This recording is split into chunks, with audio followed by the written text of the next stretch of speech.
What's up, guys? And up here.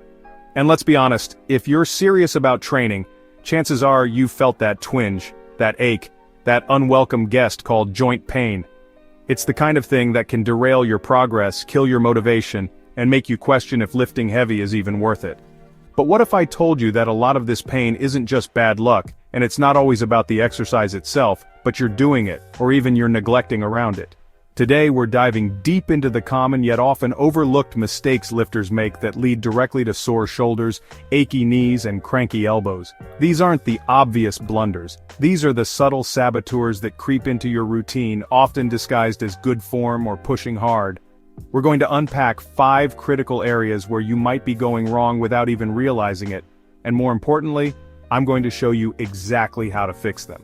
Because the goal here isn't just to get strong, it's to build a resilient, pain-free body that can handle the demands of serious training for the long haul. If you're tired of joint pain dictating your workouts, or if you want to proactively bulletproof your body against future issues, then stick around.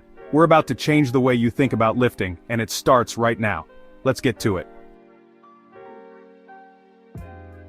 Alright, let's kick things off by busting one of the biggest myths in the fitness world. The idea of a single, universal, perfect form for every exercise. You see it all the time. Trainers, influencers, even well-meaning gym buddies preaching a very specific way to squat, deadlift, or bench. But here's the hard truth, guys. Your body is unique. Your bone structure, the length of your limbs, the depth of your hip sockets, your individual joint mobility, these things vary significantly from person to person. Trying to force your unique anatomy into a one-size-fits-all template is often a direct route to joint pain and injury. Think about it, if someone with long femurs and shallow hip sockets tries to mimic the squat form of someone with short femurs and deep sockets, they're going to run into problems. That copied form might feel incredibly awkward, restrict their range of motion, or worse, place undue stress on their knees, hips, or lower back. It's not about their effort, it's about biomechanical incompatibility. So what's the solution? It's about understanding of good movement, not just mimicking positions. For example, if you find yourself leaning too far forward during your squats, feeling a lot of strain in your lower back instead of your quads and glutes, don't just keep grinding it out. This is a classic sign that your current setup isn't working for your body. A simple adjustment like elevating your heels slightly using small weight plates can make a world of difference. This small change in heel elevation alters your body's leverage, allowing for a more upright torso. This in turn shifts the emphasis more onto your quadriceps and significantly reduces the shearing forces on your lumbar spine. It's not cheating, it's intelligently adapting the exercise to fit your individual biomechanics. The goal is to load the target muscles effectively and safely, not to win an award for conforming to an arbitrary standard that doesn't suit you. Let's talk about squat stance specifically. Many lifters get locked into a shoulder width apart, toes slightly out mantra. While that's a decent starting point, it's far from the only way, or even the best way for everyone. I encourage you to experiment. Play around with your foot width. Try a little narrower, a little wider. Adjust your toe angle. Some people feel much better with their toes pointing almost straight ahead, while others need a more pronounced outward flare to achieve depth comfortably. Even a subtle change of a few degrees in toe angle or an inch in stance width can unlock a smoother, deeper, and most importantly, more comfortable range of motion. Alright, let's talk shoulders.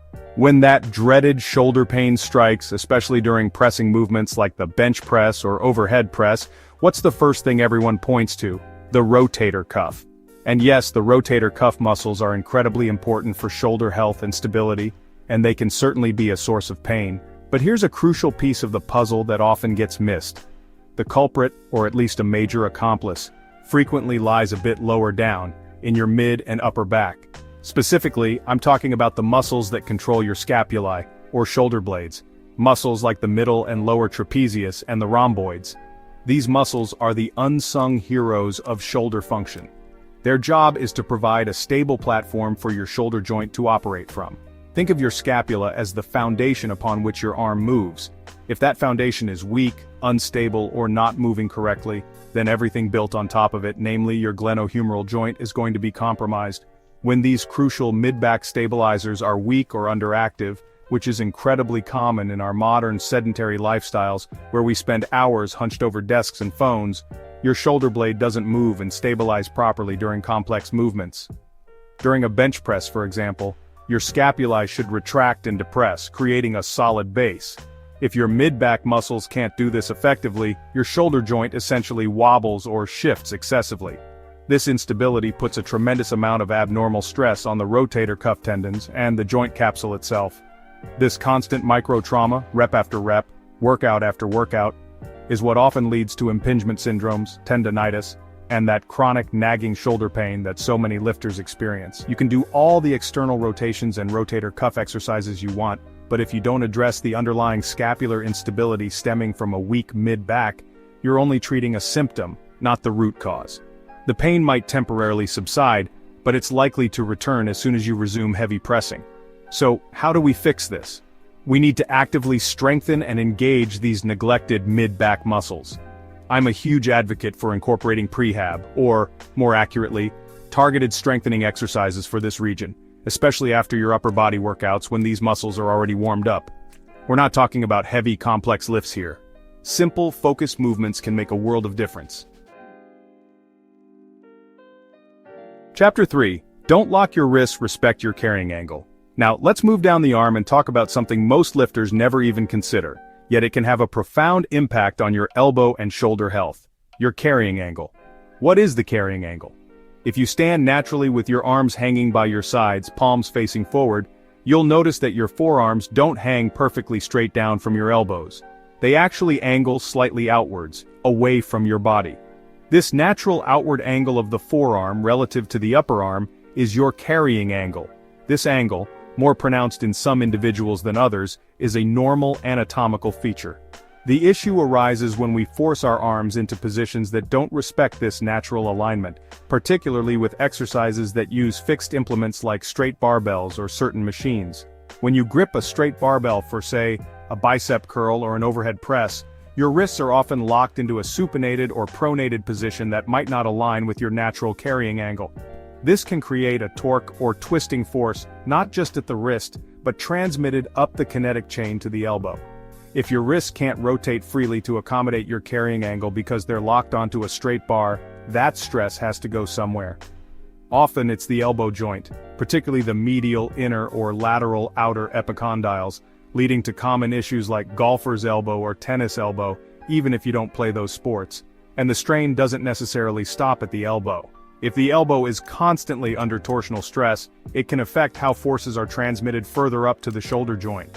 Over time, this can contribute to shoulder impingement or other overuse injuries. It's a chain reaction, all starting from a mismatch between the equipment and your body's natural mechanics. Many lifters just push through this discomfort, thinking it's a normal part of training, but it's often a sign that your joints are being compromised. So, does this mean you have to ditch all barbell work? Absolutely not. Barbells are fantastic tools for building strength and muscle. However, it does mean you need to be smarter about balancing your routine and incorporating exercises that allow for more natural movement at the wrist and elbow.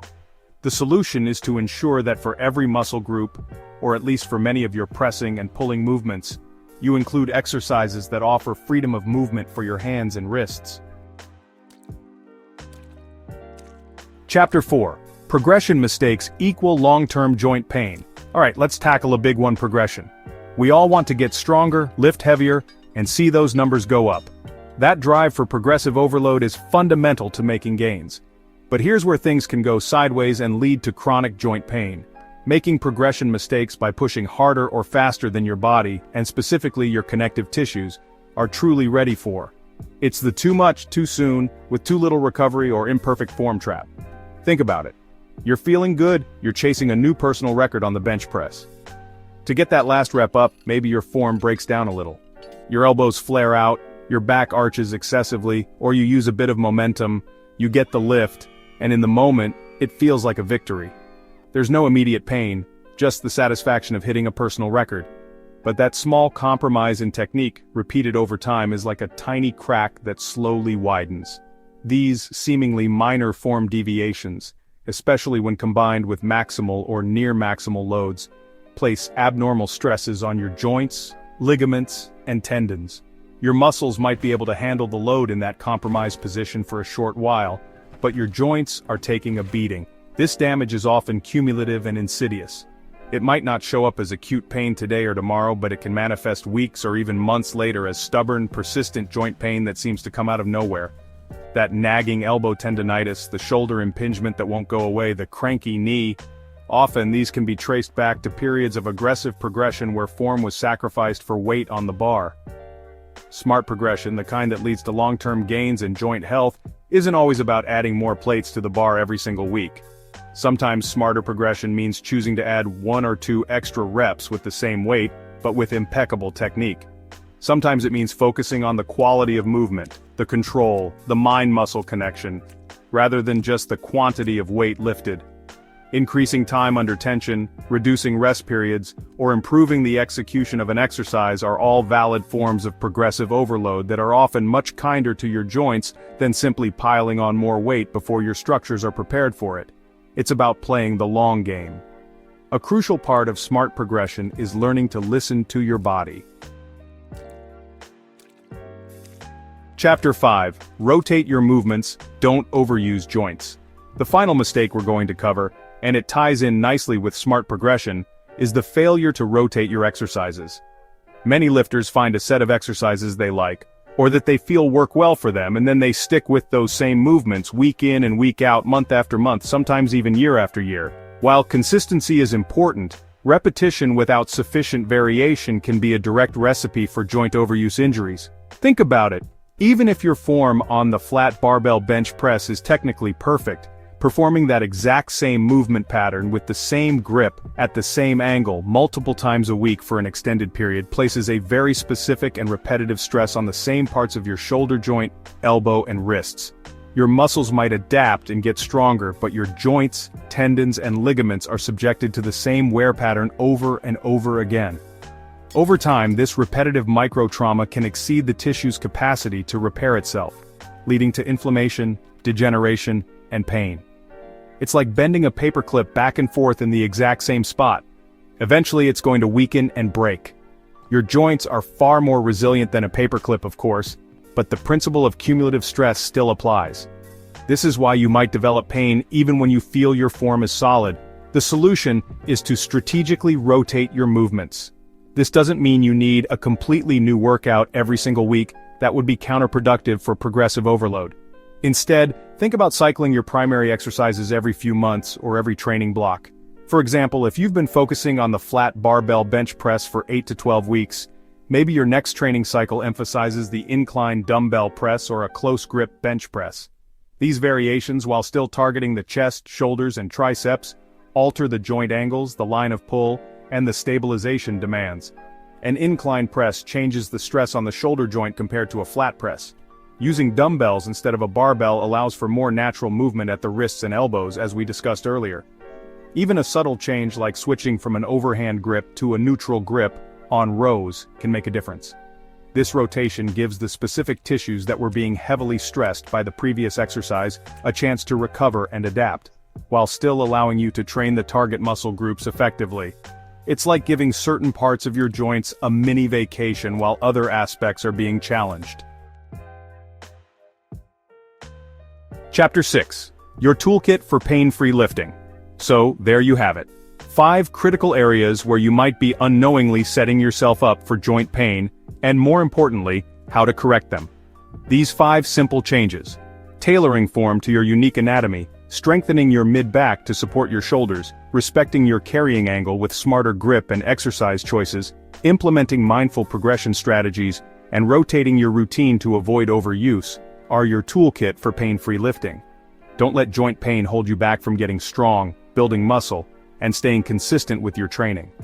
The power to build a resilient, injury-resistant body is largely in your hands. It's about being an informed lifter, listening to your body's signals, and making intelligent adjustments along the way. It's not about avoiding hard work, it's about making that hard work count for the long term. If this video helped you understand your body better or gave you actionable strategies you can implement, do me a favor and hit that like button, and make sure you subscribe for more science-based training tips to help you get the most out of your workouts. I'm committed to helping you train smarter and stay in the game. Got a specific joint pain question, or something you're struggling with in your own training? Drop it in the comments below. I read through them and try to reply to as many as I can. Thanks for watching, guys, and I'll see you in the next video.